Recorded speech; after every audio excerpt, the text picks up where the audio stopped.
Praise the Lord. கர்த்தர் நல்லவர், கர்த்தர் நல்லவர், கர்த்தர் நல்லவர். ஆண்டவருடைய நாமத்துக்கு மகிமையும் கிருபையும் தயவும் மாட்சிமையும் வல்லமையும் உண்டாவதாக.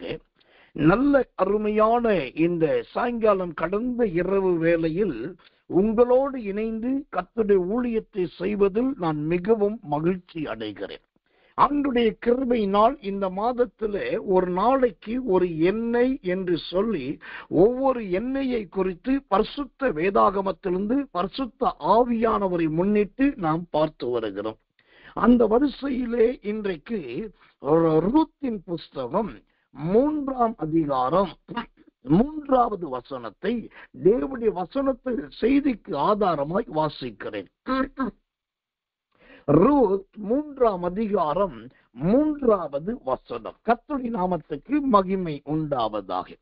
நீ குளித்து எண்ணெய் பூசி உன் வஸ்திரங்களை உடுத்தி கொண்டு அந்த களத்துக்கு போ. அந்த மனுஷன் புசித்து குடித்து தீரு மட்டும் அவன் கண்ணுக்கு எதிர்படாமல் இரு. நீ குளித்து எண்ணெய் பூசி உன் வஸ்திரங்களை உடுத்தி கொண்டு. ஆம், இங்கு இன்றைக்கு ஒரு வித்தியாசமான ஒரு எண்ணெயை ஆண்டவருடைய கிருபையின் முன்னிட்டு நாம் பார்க்கிறோம். குளிப்பதற்கு பயன்படுத்துகிற எண்ணெய், குளிக்கிற எண்ணெய், குளிக்கிறதுக்கு எண்ணெய். ஆம், என்னையா பைபிள்ல இதற்கு என்னன்னா பரிசுத்தாவையும் கேள்விப்பட்டிருக்கோம், என்னன்னா காயத்துக்கு ஊற்றுதுன்னு கேள்விப்பட்டிருக்கோம், என்னன்னா வியாதி நீங்க ஜெபிக்கிறதுக்கு கேள்விப்பட்டிருக்கோம். நீங்க என்னமோ ஒவ்வொரு நாளும் நூதனமா வினோதமா என்னென்னமோ சொல்றீங்களே கேட்கலாம். நான் நூதனமாகவும் சொல்லவில்லை, வினோதமாகவும் சொல்லவில்லை. சத்தியத்தை சத்தியத்தின்படி வசனத்தை கொண்டு சொல்லுகிறேன். ரூத் 3:3 சொல்லுகிறது, நீ குளித்து எண்ணெய் பூசி.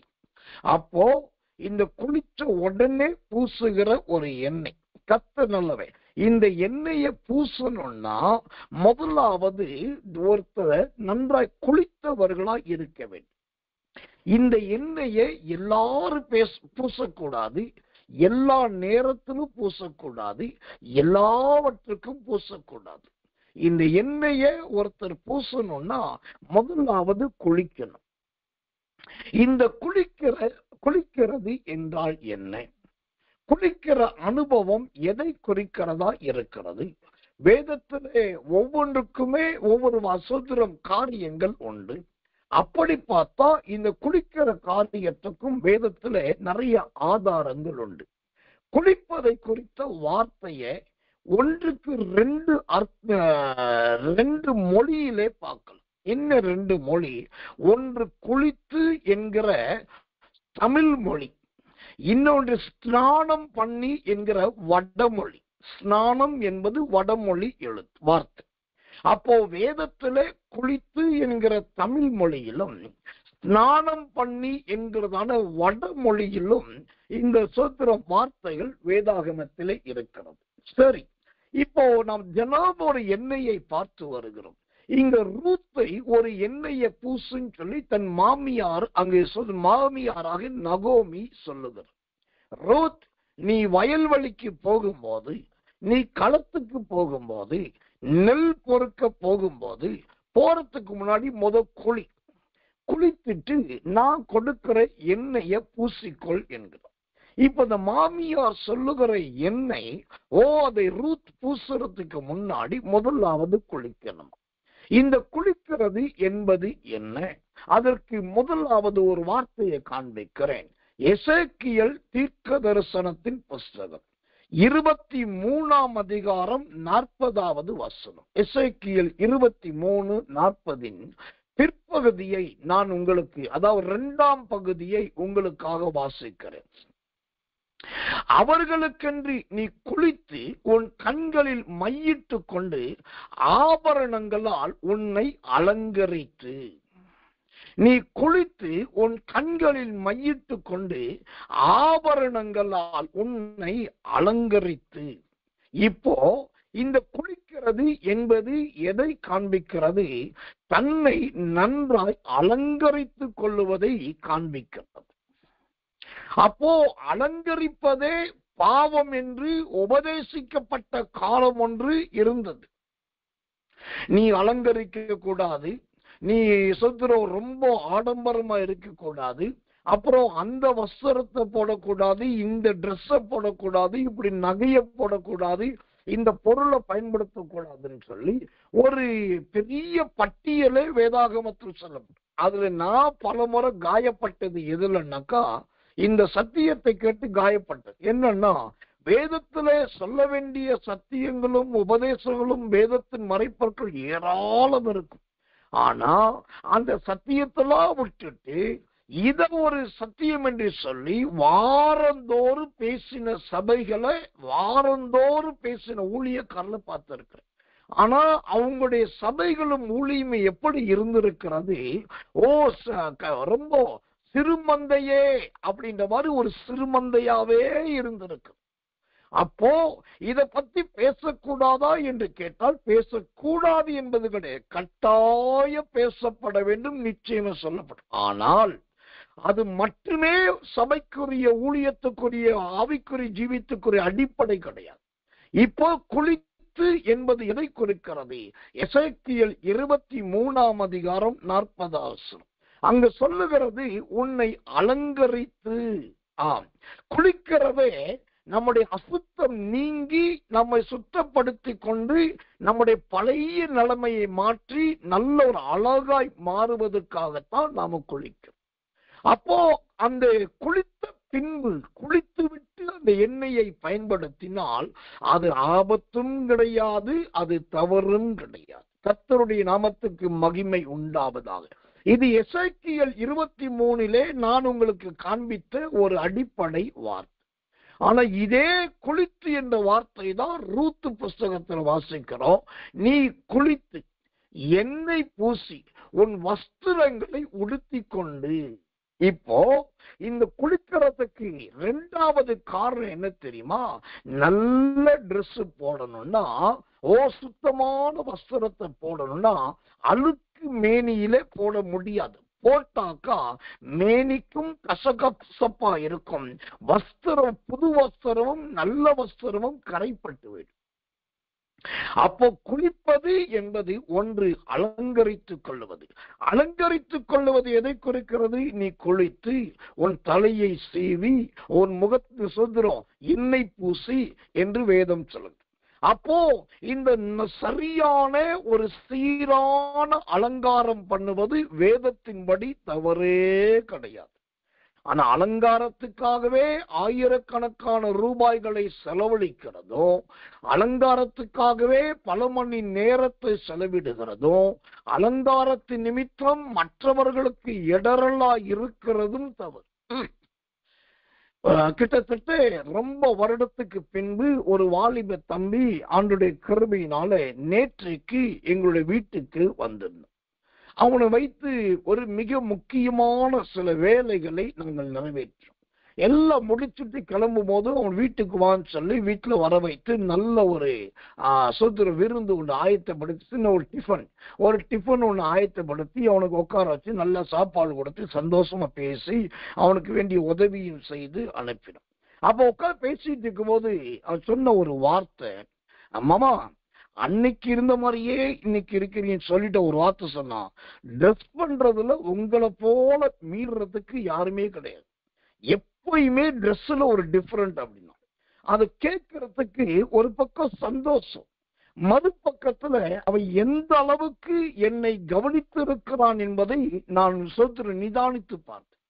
அது பாராட்டுதலுக்குரிய வார்த்தையா இருந்தாலும் அதை நான் பாராட்டுதலா எடுத்துக்கல, அது எனக்கு வந்த ஒரு எச்சரிக்கை மணியா எடுத்துக்கிட்டேன். ஏன்னா நான் என்ன பேண்ட் போடுறேன், என்ன ஷர்ட் போறேன், எந்த கலர்ல போறேன், எப்படி எல்லாம் யூஸ் பண்றது அவன் சின்ன வயசுல இருந்தே கவனிச்சிருக்கிறான், இருதயத்துல பதிஞ்சிருக்கனா. என்னுடைய வஸ்திரங்களும் என்னுடைய நடை உடைகளும் அவன் இருதயத்தை கவர்ந்திருக்கிறது. அவனுக்கு அது ஒரு மாதிரியாய் முன்மாதிரியாய் இருந்திருக்கிறது. அதைத்தான் இங்கு வேதம் சொல்லுகிறது. தேவன் ஒரு எண்ணெயை நமக்கு கொடுக்கிறார், அது ஒரு கிருபை நிறைந்த எண்ணெய், அது ஒரு அபிஷேகிக்கப்பட்ட எண்ணெய். இந்த அபிஷேக கூட்டத்துக்கு போகும்போது, ஆவியோடு நிரம்பி ஜெபிக்க போகும்போது, அந்நிய பாஷையில ஜெபிக்க போகும்போது, எண்ணெயாகிய அபிஷேகத்துக்குள் நாம் நுழைவதற்கு முன்பாக நாம் போகும்போது என்ன செய்யணும்? நல்லா குளிச்சுட்டு போகணும். இன்னைக்கு கர்த்தர் நல்லவன். நம்முடைய ஊழியத்துல பல முறை சொல்லி இருக்கிறேன். சிலருக்கு நடப்பு என்னன்னா, இது ஒரு ஆடியோ மெசேஜ் தானே, கர்த்தரை யார் பார்க்க போறான்னு சொல்லி கண்ட வஸ்திரத்தோடு ஆராதனைக்கு வர்றது, கண்ட வஸ்திரத்தோடு ஜெபத்துல உட்கார்றது, அல்லது சொல்ற ஏதோ அலங்கோலத்தோடு காணப்படுது. ஆனா இவங்க சரீரமும் அலங்காரமும் அவலட்சணமா இருக்கு.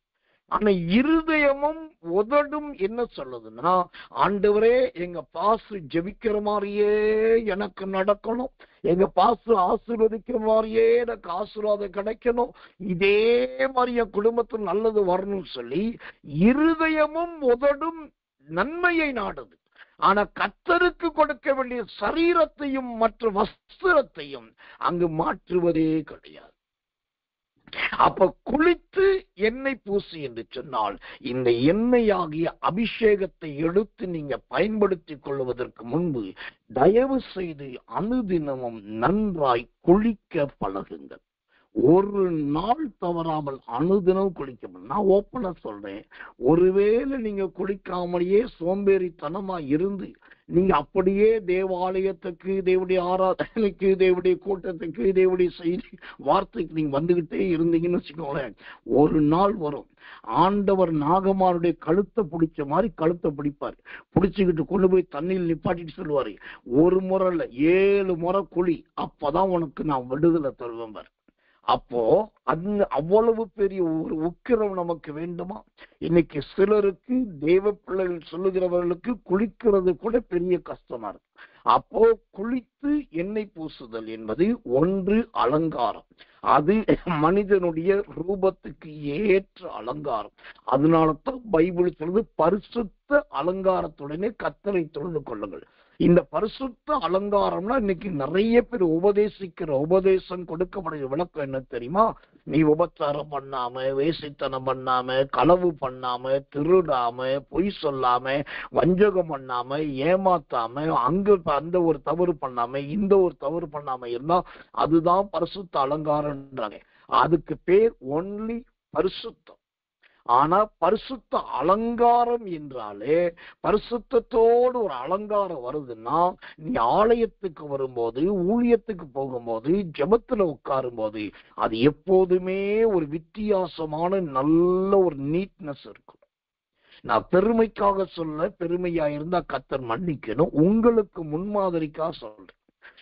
நம்முடைய இருட்டோட ஜெபம் ஆரம்பித்த காலத்துல நான் அடிக்கடி பயங்கர கடிந்து கொண்டு பேசி சொல்வேன், ஞாயிற்றுக்கிழமை காலையில நம்ம ஆராதனை நடக்கும், யாரும் குளிக்காம வரக்கூடாது. கண்டிப்பா 2 மணிக்கு எந்திரிக்கணும், நல்லா குளிக்கணும், தலைக்கு எண்ணெய் தேய்க்கணும், நல்ல ட்ரெஸ் பண்ணணும், அதுக்கப்புறம் தான் ஜெபத்துக்கு வரணும். நீங்க நம்பவே மாட்டீங்க, ஞாயிற்றுக்கிழமையில நம்ம மக்கள் எல்லாருமே குளிர் தண்ணியில போய் குளிச்சுட்டு வருவாங்க. அந்த குளிச்சுட்டு அதோட சர்ச்சுக்கு போற மாதிரியே நல்ல நீட் ட்ரெஸ் போட்டுட்டு அப்புறம் தான் வந்து உட்காருவாங்க. அது ஜனங்க சாட்சியா சொல்ல ஆரம்பிச்சாங்க. நான் அன்னைக்கு சொன்னேன், அன்னைக்கு நம்ம ஜனங்க செஞ்சாங்க, இன்னைக்கு செய்யறாங்களான்னு தெரியல. ஆனா இன்னைக்கும் நான் அதை செஞ்சிட்டு இருக்கிறேன். தேவனுடைய ஆராதனைக்கு வரும்போது, கூட்டத்துக்கு வரும்போது, இன்னைக்கு ஒவ்வொரு முறையும் காலை இருட்டோட ஜெபத்துக்கு வந்தா, மத்தியான தினந்தோறும் ஆராதனைக்கு போனா, இரவுக்கள் ஜெபத்துக்கு வந்தா உடனே போய் கை காலு முகமெல்லாம் தேய்ச்சி கழுவி நல்லா சரி பண்ணிட்டு பிரஷ் பண்ணிட்டு அப்புறம் வந்து தலைக்கு எண்ணெய் சீச்சி நீட்ட நல்லா சீவி முகத்துக்கு பவுடரை போட்டு நல்ல வஸ்திரத்தை உடுத்திட்டு தான் இப்பயுமே நான் இரவுக்கள் ஜெபத்துல தனி அறையில உட்கார்ந்துருக்கேன். நான் இதெல்லாம் பண்றதை யார் பார்க்கிறாங்க என்பதற்கு எனக்கு கேள்விக்கு இடமே கிடையாது. என்னைய பார்க்கிறது ஒருத்தர் கர்த்தர். நான் ஒரு போதிக்கிறவன், நான் முன்மாதிரியா இருக்க வேண்டும். ஜனங்கள் பார்க்கும்போது முன்மாதிரியா இருக்கிறத விட என் கர்த்தருக்கு முன்பாய் முன்மாதிரியா இருக்கணும். அப்போ இந்த எண்ணெய் குளித்த பின் பூசப்படுகிற எண்ணெய், அந்த எண்ணெயை பூசும் போது ஒன்று அலங்காரம் கிடைக்கிறது, இரண்டாவது நம்முடைய வஸ்திரத்துக்கு தனி மரியாதையும் நல்ல கனமும் உண்டாகிறது. தேவனுடைய நாமத்துக்கு மகிமையும் கிருபையும் தயவும் உண்டாவதாக. இந்த குளிக்கிறது குறித்து அருமையான ஒரு வசனத்தை உங்களுக்கு காண்பிக்கிறேன். 2 ராஜாக்களின் புஸ்தகம் 5ஆம் அதிகாரம் 13வது வசனம். 2 ராஜாக்கள் 5ஆம் அதிகாரம் 13வது வசனத்தை வாசிக்கிறேன். ஜெபத்தோடு கவனிங்கள். கர்த்தருடைய நாமம் மகிமைப்படுவதாக. அவன் ஊழியக்காரர் சமீபத்தில் வந்து அவனை நோக்கி, தகப்பனே, அந்த தீர்க்கதரிசி ஒரு பெரிய காரியத்தை செய்ய உமக்கு சொல்லி இருந்தால் அதை செய்வீர் அல்லவா? ஸ்நானம் பண்ணும், அப்பொழுது சுத்தமாவீர் என்று அவர் உம்மோடே சொல்லும் போது அதை செய்ய வேண்டியது எத்தனை அதிகம் என்று சொன்னாங்க. ஸ்நானம் பண்ணும், அப்பொழுது சுத்தமாவீர். இங்கு நாகமானை பார்த்து வேலைக்காரர்கள் சொல்றாங்க, எலிசா தீர்க்கதரிசி கட்டடத்தை கட்டுனா கட்டியிருப்பீங்க, போய் யுத்தத்தை செய்யினா செஞ்சிருப்பீங்க. ஆனா எலிசா அதெல்லாம் சொல்லல, போய் குழி சுத்தமாவன்னு சொன்னாரு. அப்போ குளிக்கிறதுக்கு உங்களுக்கு என்னையா கஷ்டம்னு கேட்கிறாங்க வேலைக்காரர். அப்போ இந்த 2 ராஜாக்கள் 5ஆம் அதிகாரம் 13ஆம் வசனம் என்ன சொல்லுது? அங்கு ஸ்நானம் பண்ணினால், அதாவது குளித்தால் நாம் சுத்தமாவோம். உங்களுக்கு தெரியுமா, இன்னைக்கு தமிழ்நாட்டில் மட்டும் இல்லை, இந்தியாவில் 99% குளிக்கிற குளியலே தப்பான குளியல். குளிக்கிறதுன்னா என்ன, எப்படி குளிக்கணும்? நம்முடைய ஆதி பிதாக்கள், ஆதி முன்னோருடைய குளியலை குறித்து உங்களுக்கு கற்றுக் கொடுக்கிறேன், கொஞ்சம் தெரிந்து கொள்ளுங்க.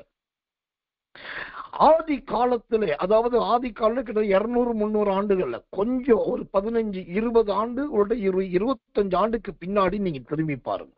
அப்போ நம்ம ஊர்கள்ல நீர்நிலைகள் நிறைய இருக்கும். குளம் இருக்கும், அப்புறம் ஏரி இருக்கும், வாய்க்கால் இருக்கும், குட்டை இருக்கும், அப்புறம் சுதந்திரம் ஆறு இருக்கும். இப்படி நிறைய விதவிதமான நீர்நிலைகள் இருக்கும். அப்போ ஜனங்க, பெரியவர்களும் சிறியவர்கள் என்ன பண்ணுவாங்க, நேர வீடுகள்ல குளிக்கிற பழக்கம் கிடையாது, இன்க்ளூடிங் பெண்கள். கூடுமான வரைக்கும் பெண்கள் முதற்கொண்டு எல்லாருமே குளிக்கிறதுக்கு குளத்துக்கு போவாங்க, ஆத்துக்கு போவாங்க, வாய்க்கால் போவாங்க. ஏன்னாக்கா அதுதான் குளிக்கிற முறை. குளிக்கிற முறையில எது கரெக்ட் தெரியுமா? முதலாவது, நீங்க குளிக்கும் போது தண்ணீர் உங்க பாதத்துல படணும். பாதத்துல நல்ல ஒரு குளிர்ந்த தண்ணீர் கால்ல ஊத்தணும். கால்ல ஊத்தி ஒரு 2 நிமிஷம் அல்லது 3 நிமிஷம் அப்படியே நீங்க ஒரு கப்பு, 2 கப்பு, 3 கப்பு தண்ணி அப்படியே ஊத்திட்டு அப்படி விட்டுட்டீங்கன்னாக்கா அந்த பாதத்துல தண்ணீர் பட, அந்த கால்களின் அடி பாதம் இருக்கு பாருங்க, அந்த பாதத்தின் நரம்புகளுக்குள் அந்த தண்ணீரின் ஈரமானது நுழையும். அந்த தண்ணீரின் ஈரமானது கால்களின் அடிப்பாதத்தில் நுழைஞ்ச உடனே அந்த முழு உடம்புடைய நரம்பு மண்டலத்தின் இறுதி ஸ்தலம் அது. அந்த இறுதி ஸ்தலத்தில் இருக்கிற அந்த நரம்புகளில் இந்த தண்ணீரின் ஈரம் நுழைந்து அந்த நரம்புகளுக்குள் ஒரு உணர்வையும் உணர்ச்சியும் உண்டாகும். அது அப்படியே நேராய் முழங்காலுக்கு ஏறி தொடை வழியாய் வயிற்றுக்கு போய் அப்படியே சோத்திரம் தோள்பட்டைக்கு வந்து அங்கிருந்து அதுக்கப்புறம் தலைக்கு வரும். அப்புறம் பாதத்துல ஊற்றி 1 நிமிஷம் 2 நிமிஷம் கழிச்சு அதுக்கப்புறம் நீங்க இடுப்பு பகுதிக்கு தண்ணி ஊற்றணும்.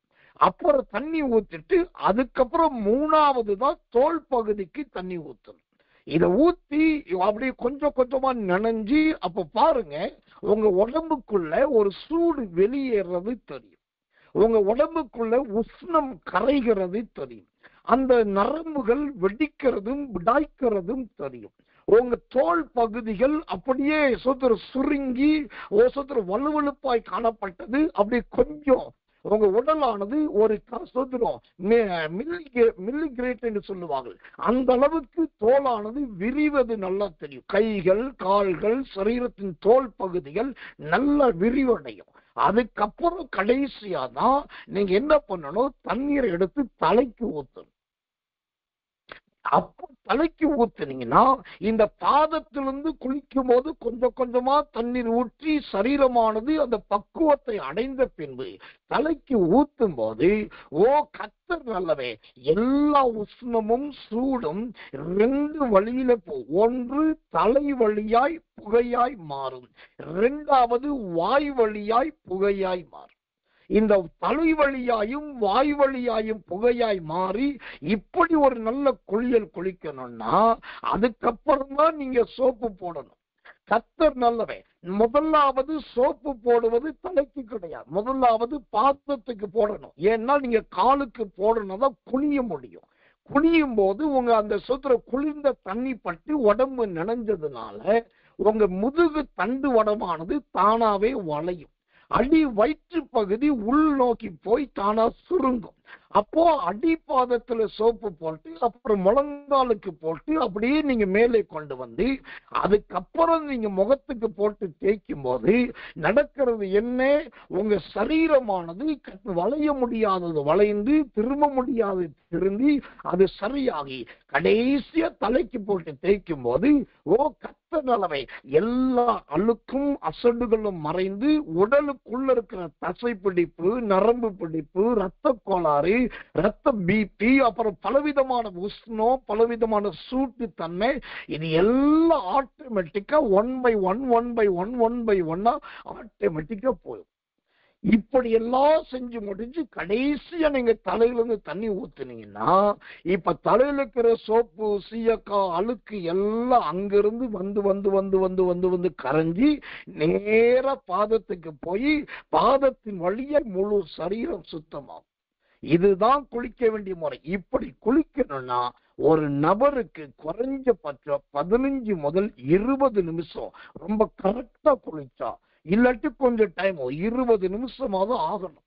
ஆனா இன்னைக்கு நிறைய பேருடைய குளியலை கேளுங்க, நேரா போக ஷவர் திறந்து விட அங்கிருந்து டூப்ளிகேட் மழை பெய்யற மாதிரி ஒரு டூப்ளிகேட் மழை பெய்யும். அப்படியே தலையை நினைப்பாங்க, அங்கிருந்து அப்படியே தேன் வடிகிற மாதிரி கொஞ்சம் தண்ணி உடம்புல வரும். அப்படி இவங்களே கையை வச்சு அந்த கையையும் காலை 4 இழுப்பாங்க, அதுலயே உடம்பு நனையும். உடனே சோப் எடுப்பாங்க. கர்த்தர் நல்லவர், காக்கா கூட கொஞ்சம் மண்ணுல தேய்ச்சிட்டு குளிக்கும், இவங்க அதையும் தேய்க்க மாட்டாங்க. அடுத்து சோப் எடுத்து மேல ஒரு தடவு தடவிட்டு நான் சோப்பு போட்டுட்டேன்னு குளிப்பாங்க. ஆனா சோப்பு போடுறது எப்படின்றது அது ஒரு தனி கலை, அது ஒரு முறை. அந்த மாதிரி சோப்பு போட்டு அந்த சோப்புல ஒரு நுரை வரணும், அதுல ஒரு அழுக்கு வரணும், அதுக்கப்புறம் அதுக்கு நிமிடங்கள் கடந்து போகட்டும்.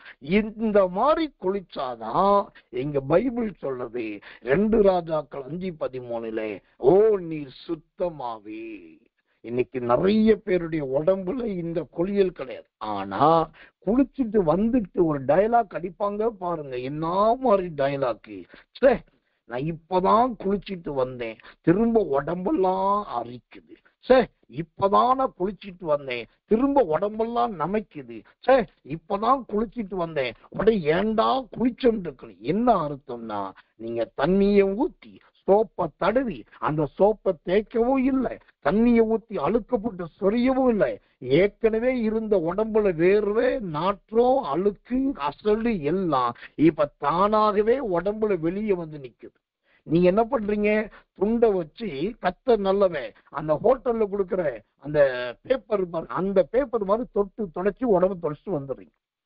ஆனா ஒரு நல்ல ஒரு அனுபவம் உள்ளவர்கள் இப்படி அல்ல. நான் சொன்னதின்படி பாதத்திலிருந்து தலை வரைக்கும் வரிசையா நீங்க குளிச்சு பாருங்க, உங்க சரீரம் பயங்கர ஆரோக்கியமாகும். இந்த 2 ராஜாக்கள் 5:13 சொல்லுகிறபடி உங்க உள்ளான மனுஷனும் சுத்தமாவான், வெளியான மனுஷனும் சுத்தமாவான். எனக்கு என்ன வருத்தம்னா, ஒரு பிரசங்கம், ஒரு உபதேசம் சொல்லிட்டு ஒரு ஊழியக்கார உட்கார்ந்து மெனக்கெட்டு குளிக்கிறதுக்கெல்லாம் சொல்ல வேண்டிய ஒரு கட்டாயம் வந்துருச்சு பாருங்க.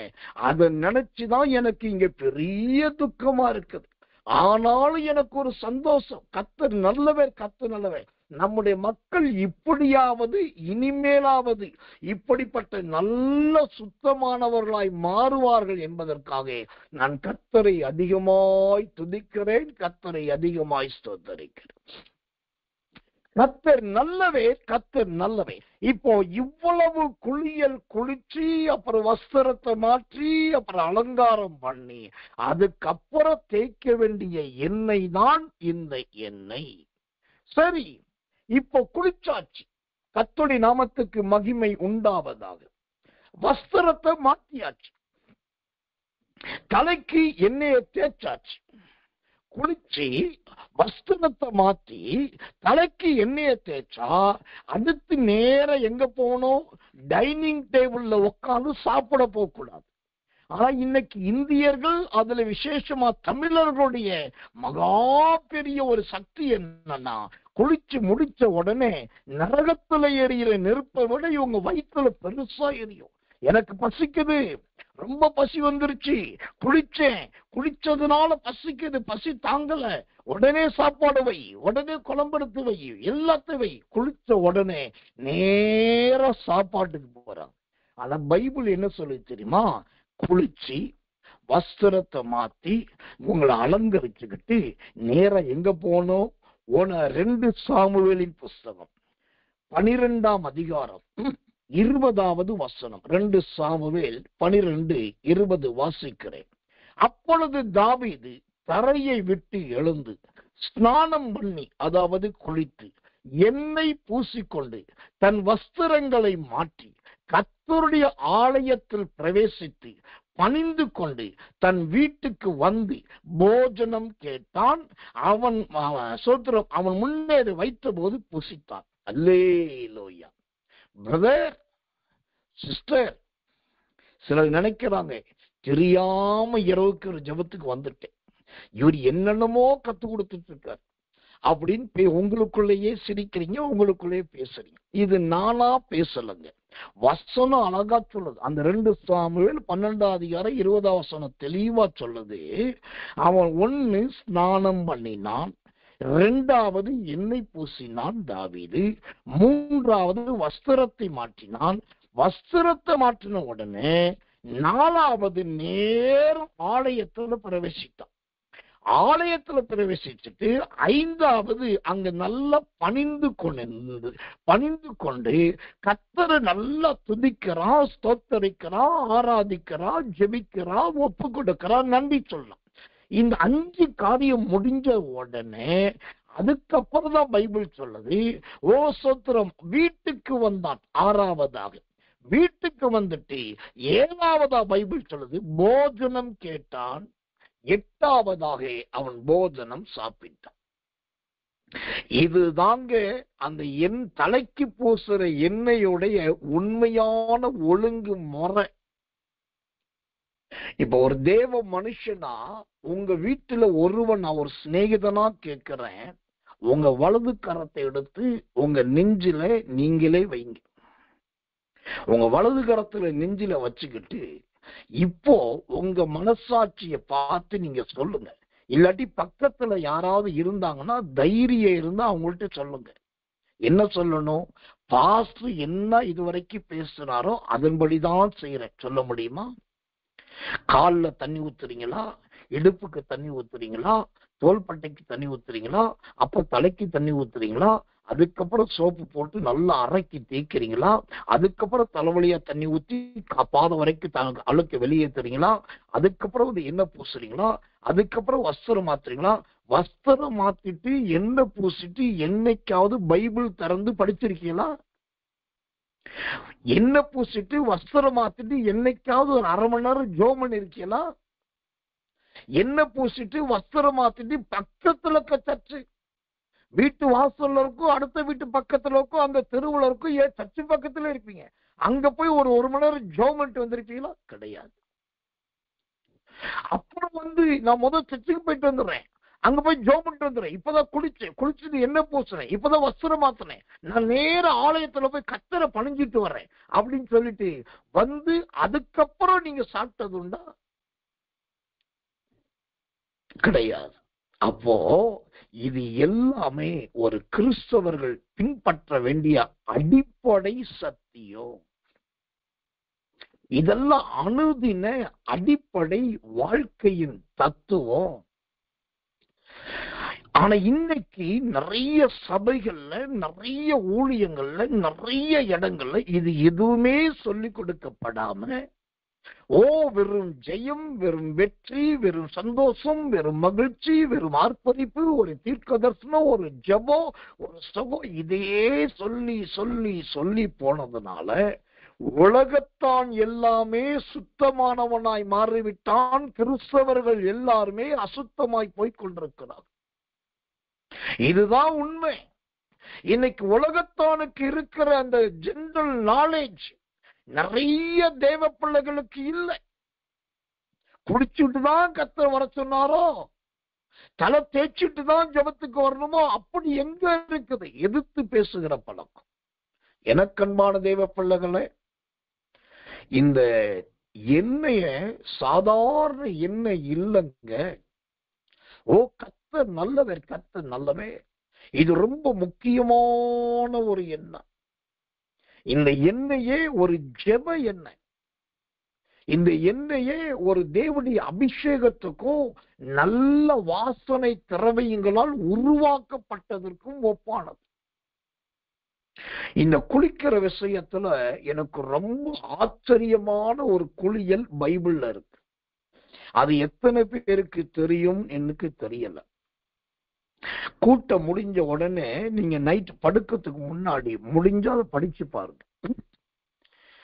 எசேக்கியேல் தீர்க்கதரிசனத்தின் புஸ்தகம் 16ஆம் அதிகாரம், குறைஞ்சபட்சம் 1 ஒரு 10 வரைக்கும் படிங்க போதும்.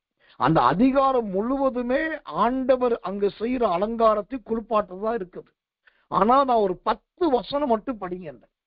ஆண்டவர் பிறந்த குழந்தை எப்படி திரும்ப குளிப்பாட்டாரு? அங்க ஆண்டவர் சொல்றாரு, உப்பால் சுத்திகரிக்கப்படவும் இல்லை, தண்ணீரால் சுத்தமாக்கப்படவும் இல்லை, வழியிலே கடந்த உன்னை நான் எடுத்து உன்னை சுத்திகரித்து உன்னை பரிசுத்தப்படுத்தி உனக்கு வஸ்திரத்தை உடுத்தி உன் தலைக்கு எண்ணெய் பூசி உன் தலையை வாரிவிட்டு உனக்கு மேலங்கி உடுத்தி விட்டு உனக்கு பாவாடையை கட்டிவிட்டு உனக்கு சேலையை கட்டி அணிவித்து பார்த்து நீ இப்படிதான் இருப்பாய் என்று உனக்கு வேண்டி எல்லாவற்றையும் நான் செய்தேன் என்று கர்த்தரே சொன்னார். குளிப்பாற்ற ஊழியத்தை ஆண்டவரே செய்கிறார் சீயோன் குமாரத்திக்கு. ஏன்னா தகப்பன் எமோரியன், தாய் ஏத்தித்தி. எமோரியன் என்கிற தகப்பனுக்கும் ஏத்தித்தி என்கிற தாய்க்கும் பிறந்த ஒரு பிள்ளைக்கு அவங்க அனாதையா போட்டுட்டு போயிட்டாங்க. ஆண்டவர் அந்த வழியா வர்றாரு. அந்த வழியா வரும்போது இந்த பிள்ளை அங்க ஒண்ணும் இல்லாம நிர்வாணமா கிடக்குது. பிறந்த குழந்தை வயிற்றுல தொப்புள் கொடி இருக்குது. அந்த தொப்புள் கொடி அறுக்கப்படவே இல்லை. அது தொப்புள் கொடி ஒரு பக்கம் கிடக்குது, பிறப்பின் ரத்தத்தோடு கிடக்குது, நிர்வாணமா கிடக்குது. ஐயோ சொத்துல குழந்தை உயிர் பழக்கிறதுக்கு போராடிட்டு கிடக்குது. ஆண்டோர் பார்த்தாரு, அவரே வந்தாரு, குழந்தையை தூக்குனாரு, ரத்தத்தை துடைச்சாரு, தொப்புள் அறுத்தாரு, உப்பு தண்ணி எடுத்தாரு, தொட்டு தொட்டு கொடுத்தாரு, தண்ணியை ஊத்துனாரு, நல்லா குளிப்பாட்டினாரு. அப்புறம் அதை நல்லா அலங்கரிச்சாரு, அதுக்கு ட்ரெஸ்ஸை போட்டு விட்டாரு. அவரே பால் ஊற்றினார். அவரே பால் ஊட்டி அவருக்கு எல்லா வேலை செஞ்சு அந்த குழந்தைய அவரே வளர்க்கிறார். ஆண்டவர் இப்படி செய்யும் போது இன்னைக்கு நிறைய தாய் தகப்பன்மார் தன் பிள்ளைகளை குளிப்பாட்டுறதுக்கு கூச்சப்படுறாங்க. தன் பிள்ளைகளுக்கு தலைய பிடிச்சு இழுத்து பிடிச்சு நல்ல எண்ணெயை தேய்க்கிறதுக்கு ஐயரவு படுறாங்க. அவன் தேய்ச்சிக்குவான், அவன் வளர்ந்துட்டான், அவளுக்கு போய் நான் தேய்க்க முடியுமா? ஏன்? அவர்களுக்கு பிள்ளைகளுக்கு குமாரனுக்கும் குமாரத்திக்கும் நீங்கள் தேய்ப்பதற்கும் உடுத்துவதற்கும் உங்களால் முடியாது என்றால் யார் செய்வார்கள்? ஆண்டவர்கிட்ட போய் பழகிக்கோங்க. அவர் செய்யறாருங்க இதெல்லாம். நிறைய பேருக்கு நம்ம ஆண்டவனை என்ன அர்த்தம் தெரியுமா தெரியுது? அவர் சுகமாக்குகிறவர், அவர் விடுதலையாக்குகிறவர், அவர் ஜெயம் கொடுக்கிறவர், அவர் முன் சொல்லுகிறவர், கோணலானவைகளை செவையாக்குகிறவர், சிக்கல்களை அறுக்கிறவர், ஜெயில் கதவை திறக்கிறவர், நோய்களை குணமாக்குகிறவர், பேய்களை ஓட்டுகிறவர். இதுதான் தெரியுதே தவிர ஆண்டவர் என்கிறவர் ஒரு குடும்பத்தின் உறுப்பினர் என்கிறது நிறைய பேருக்கு தெரிவதே கிடையாது. அவரை தூக்கி எங்கேயோ மதில் சவுத்துக்கு மேல உட்கார வச்சுட்டு நீர் இங்கேயே இருங்க ஆண்டவரே, நான் நினைச்சா வருவேன், நினைச்சா ஜெபம் பண்ணுவேன், நினைச்சா பைபிள் படிப்பேன், நினைச்சா கூப்பிடுவேன், அப்ப மட்டும் கண்ணை திறந்து பார்க்கணும், அப்ப மட்டும் நீர் பதில் தரணும், நான் ஊன்னா நீர் ஆண் கிரீச்சணும். ஆண்டவரை தூக்கி அலமாரியில வச்சாச்சு. ஆனா சத்தியத்தை தெரிந்து கொள்ளுங்க, ஆண்டவர் என்கிற தேவனாகிய கர்த்தர் என்கிறவே நம்முடைய ஓன் ஃபேமிலியில ஒரு மெம்பர். நமக்கு எல்லாரும் தெரிஞ்ச ஒரு வசனம் உண்டு அல்லவா? என் நாமத்து நிமித்தம் 2 அல்லது 3 பேர் கூடினா அங்க நான் இருப்பேன். இன்னொரு வசனத்துல அங்க நான் வாசம் பண்ணுவேன். அப்ப என்ன அர்த்தம்? உங்க வீட்டில இருக்கிறார், உங்க அறையில இருக்கிறார், உங்களோடு உலாவிக் கொண்டிருக்கிறார். நீங்க குளிக்கிறதும் குளிக்காததும், என்ன பூசுறதும் என்ன பூசாததும், நல்ல ட்ரெஸ் போறதும் நல்ல ட்ரெஸ் போடாததையும் அவர் பார்த்துக்கிட்டே இருக்கார். எல்லாத்துக்கும் ஒரு நியாய தீர்ப்பு உண்டு. அதுல இந்த அலங்காரத்துக்கும் ஒரு நியாய தீர்ப்பு உண்டு. ஏன் தேவனுடைய பிள்ளைகள் ஒரு சரியான நல்ல ஒரு அலங்காரத்தில் இருந்தால் என்ன, சரியான ஒரு சுத்தத்தில் இருந்தால் என்ன? தேவனுடைய நாமத்துக்கு மகிமையும் கிருபையும் தயவும் உண்டாவதாக. எனக்கன்பான தேவ பிள்ளைகளே, அருமையான கர்த்தர் நல்லவே, கர்த்தர் நல்லவே, கர்த்தர் நல்லவே. இந்த சத்தியம், இந்த எண்ணெய் பூசுகிற காரியத்தில் இவ்வளவு ரகசியம். இத இப்ப நான் சொன்னதெல்லாம் ஒரு நார்மலா பண்றது. இன்னும் ஆண்டவர் சொல்றார் பாரு, என்ன சொல்றார்? கடினமான காரியத்தை சொல்றார். லேவியராகமம் 14ஆம் அதிகாரம் 9வது வசனம். லேவியராகமம் 14:9. 7ஆம் நாளிலே தன் தலையையும் தாடியையும் புருவங்களையும் தன்னுடைய மயிர் முழுவதையும் சிரைத்து தன் வஸ்திரங்களை தோய்த்து ஜலத்திலே ஸ்நானம் பண்ண வேண்டும், அப்பொழுது சுத்தமாயிருப்பான். அல்லேலூயா. இந்த எண்ணெயை தேய்க்கிறதுக்கு முன்னாடி நல்ல தலைமுடிய கரெக்டா வெட்டணும். தாடி கிருதா வைக்கிறது. ஓ கர்த்தர் நல்லவை. இங்கிட்டு ஒரு தேசிய கொடி மாதிரி அப்படி தொங்கிட்டு இருக்கும், அங்கிட்டு ஒரு ஆட்டுக்கறிக்கோட தோல் மாதிரி ஒண்ணு தொங்கிட்டு இருக்கும். 2 கன்னத்துல 2 கிருதா. ஓ அத நல்ல சேவிங் கட்டிங்க வச்சு சூப்பரா சேவ் பண்ணணும். அப்புறம் கண்ணுக்கு மேல இருக்கிற புருவத்தை கரெக்டா சரி பண்ணணும். அப்புறம் தலை முழுவதையும் நல்ல வாஷபிள் பண்ணணும், நல்ல சரி பண்ணணும். அந்த சுத்தி நல்ல சோத்திரம் சிரைத்து, பைபிள் அந்த வார்த்தை அப்படிதான் இருக்கு, சிரைத்து. இதெல்லாம் எங்கெங்க முடி இருக்க எல்லாத்தையும் வெட்டி கிளீன் பண்ணி சுத்தம் பண்ணி பரிசுத்தப்படுத்தி மயிர் முழுவதையும் சிரைச்சு, அப்புறம் வஸ்திரத்தை நல்லா துவைக்கணும். வஸ்திரத்தை தோய்த்து, ஓ யார் குளிக்கணும், யார் என்ன தேய்க்கணுமோ அவங்க ட்ரெஸ் அவங்க துவைக்க தெரியணும். ஒரு காலத்துல அவங்க ட்ரெஸ் அவங்க தான் துவைப்பாங்க. எனக்கு தெரிஞ்ச பெரிய பெரிய சீனியர் பாஸ்டர்ஸ் அவங்க ட்ரெஸ் அவங்க மனைவியே துவைக்க விட மாட்டாங்க, அவர் தான் உட்கார்ந்து துவைப்பார். ஆனா இன்னைக்கு கர்த்தர் நல்லவே, இருதயம் நிறைய பாரம் நிரம்பி இருக்குதோ இல்லையோ, வீட்டு பாத்ரூம்ல அழுக்கு துணி நிரம்பி இருக்கு, கன்றாவி பாத்ரூம். ஓ கர்த்தர் நல்லவே. உள்ள போனா ஒரு வாசனை வர்றதுக்கு பதில் நாத்தம் வருது. இவங்க நேரம் அதையும் கண்டுக்கிறது கிடையாது, தண்ணியை திறந்து விட்டது. ஏன்னாங்க ஸ்மெல் ஓவரா இருக்குது. நான் சொல்றேங்க, நீங்க என்ன தேய்க்கிற பழக்கம், இந்த அபிஷேகமாக எண்ணெய பூசணும்னா தயவு செய்து வஸ்திரங்களை அன்னன்னைக்கு துவைக்க பாருங்க, அன்னன்னைக்கு முக்கி எடுக்க பாருங்க. ஓ கண்ணத்துல கழுத்துல சோத்திரம் காதுக்குள்ள மூக்குக்குள்ள உடம்புல தேவையில்லாத இடத்துல இருக்கிற எல்லா விதமான அளவுக்கு மிஞ்சின அந்த சோத்திரம் தலைமயிர் எல்லாத்தையும் நல்லா சுத்தம் பண்ணுங்க. ஏன்னாக்கா திரும்பவும் நான் சொல்றேன், ஆண்டவர் பரலோகத்தில் இருக்கிறார் என்பது வேதாகம கால சத்தியம். ஆனா ஆண்டவர் நம்மில் ஒருவராய் இருக்கிறார் என்பது கிருபையின் கால சத்தியம். உங்களோடு ஆண்டவர் இருக்கிறார், உங்க நடுவில் இருக்கிறார். எம்மாவூர் சீசர்களோடு நடந்து போன ஆண்டவர் வழியோடு போயிடல, அவங்க வீட்டுக்குள்ளேயே நுழைகிறார். கர்த்தர் நல்லவை. யோவான் சுவிசேஷம் 12ஆம் அதிகாரத்துல இயேசுவானவர் வீட்டுக்குள்ள கால் நீட்டி உட்கார்ந்து இருக்கார். லூக்கா சுவிசேஷம் 19ஆம் அதிகாரத்துல இயேசுவானவர் சகேவின் வீட்டுக்குள்ள வந்து எல்லாத்தையும் பார்த்துட்டு சொல்றாரு, இவன் ஆபிரகாமின் குமாரன் சொல்றார். இப்படி பேதுருவின் மாமியின் வீட்டுக்குள்ள போய் அங்க நோய் சுகமாகிற வரைக்கும் இயேசு அங்க இருக்கிறார். செத்த வீட்டுக்கு போயிட்டு செத்த பின்ன உயிரோடு எழும்புற வரைக்கும் அங்க இருக்கிறார். இது எல்லாம் இயேசு வீட்டுக்குள் இருக்கிறார் என்கிற சத்தியத்தை வெளிப்படுத்துகிறது. அங்க இருக்கிற ஆட்களுடைய வஸ்திரத்தை பார்க்கிறார் என்பதை வெளிப்படுத்துகிறது. அவங்க குளிக்கிறாங்களா இல்லையா என்பதை வெளிப்படுத்துகிறது. அவங்க சேவிங் பண்றாங்களா, புருவத்தை ஒழுங்குபடுத்துறாங்களா இல்லையா என்பதை ஆண்டு பார்த்துட்டு இருக்காரு. அவங்க ட்ரெஸ் எல்லாம் ஒழுங்கா துவைச்சு சுத்தமா அடுக்கி நீட்டா வைக்கிறாங்களா இல்லையான்னு பார்த்துட்டு இருக்காரு. நல்ல எண்ணெய் தேய்க்கிறாங்களா இல்லையான்னு பார்க்கிறாரு. இதெல்லாம் ஒவ்வொரு மனுஷனுடைய, அதாவது கிறிஸ்தவர்கள் வாழ்க்கையுடைய அடிப்படை சத்தியம். நான் பரலோகத்துக்கு போகிற சத்தியத்தை இன்னைக்கு பேசல. பூமியில் இருக்கும் போதே பரலோகம் போல வாழ்வதற்கான சத்தியத்தை பேசிட்டு இருக்கேன்.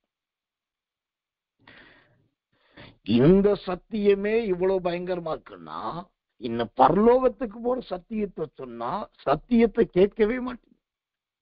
நான் திரும்பவும் சொல்றேன், இன்னைக்கு இங்க சொல்லப்படுகிற சத்தியம் பரலோகம் போவதற்கான சத்தியம் கிடையாது.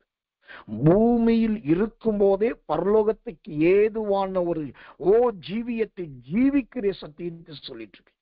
தயவு செய்து இந்த அடிப்படை ஆதார வேதத்தை, ஆதார வசனங்களை நல்லா படிங்க. என்ன அப்படின்னாலே மூப்பர்கள் வளைவழைப்பானாக வியாதியர்கள் ஜோம் பண்ணுவாங்க.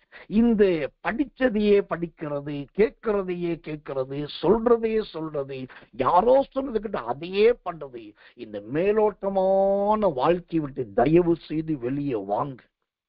நான் அடிக்கடி நம்ம மக்களுக்கு சொல்லுவேன், நமக்குன்னு ஒரு தனி தரிசனம் உண்டு, உங்களுக்குன்னு ஒரு கிருபை உண்டு, உங்களுக்குன்னு ஒரு அபிஷேகம் உண்டு, உங்களுக்குன்னு ஒரு தேவ நடத்துதல் உண்டு. நீங்க ஏன் அங்க அவன் பண்றான் இவன் பண்றான் பாக்குறீங்க? நல்லா பாருங்க, உங்களுக்கு வயசுல மூத்தவங்களை பாருங்க, முன்மாதிரிகளை பாருங்க. ஆனா உங்களுக்கு கர்த்தர் எப்படி நடத்துகிறாரோ அதன்படி இருங்க. அப்போ வேதம் நமக்கு சொல்லுகிறது, ரூத்தின் வாழ்க்கையில நீ குளித்து எண்ணெய் பூசி, அந்த எண்ணெயை பூசுறதுக்கு முன்னாடி இத்தனை ஒழுங்குகள் இருக்கிறது, இத்தனை முறைமைகள் இருக்கிறது.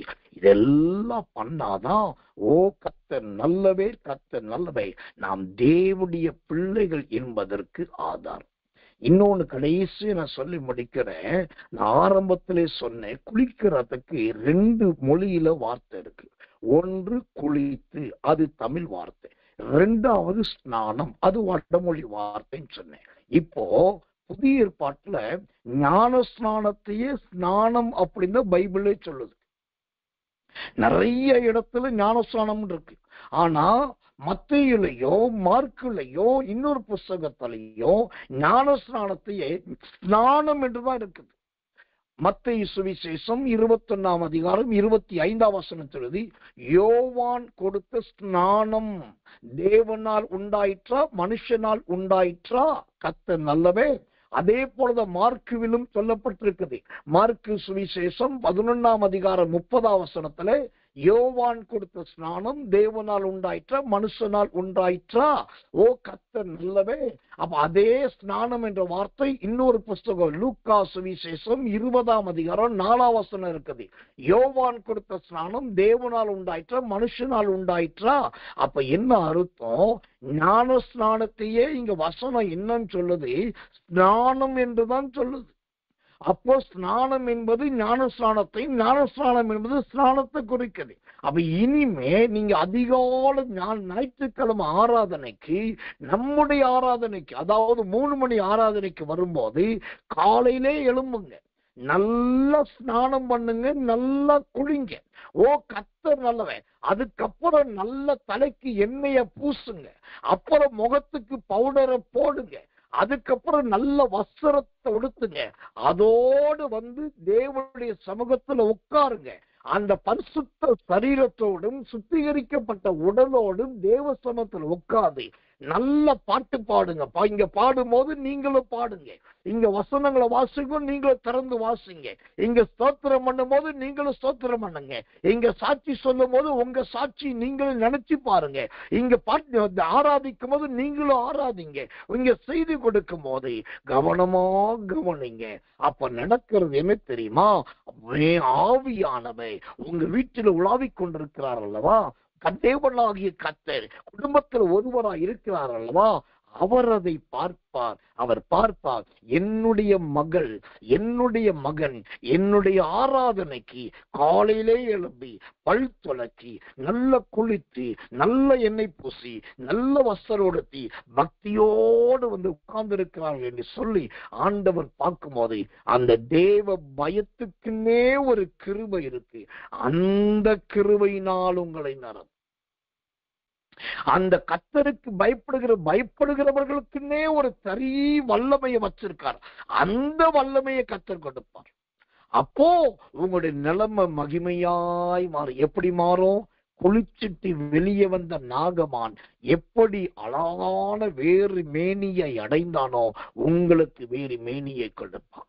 குளிச்சுட்டு வந்த தாவீது எப்படி துக்கம் நீங்கி சந்தோஷமானானோ உங்க துக்கம் சந்தோஷமா மாறும்.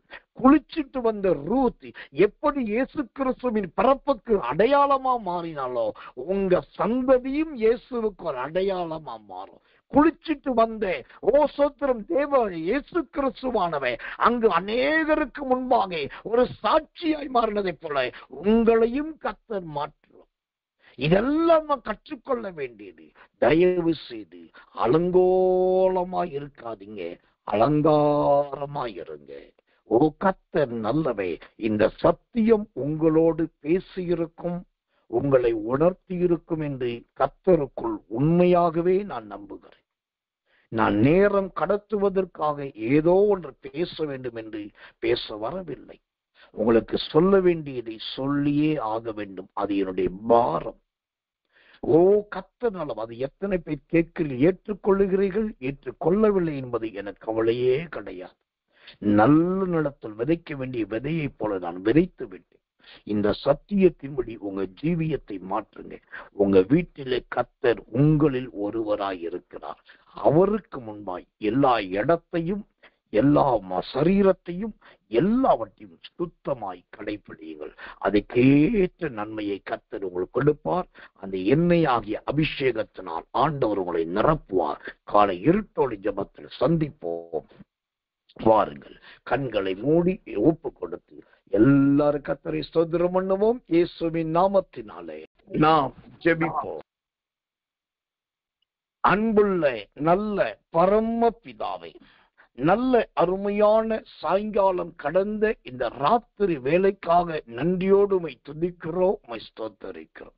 உடைய பெரிதான கிருபையினாலும் இரக்கத்தினாலும் முடிசூட்டி ஒரு நாளைக்கு ஒரு எண்ணெய் என்று வேதத்தில் இருக்கிற ஒவ்வொரு எண்ணெயாய் காண்பித்து வருகிறேன்.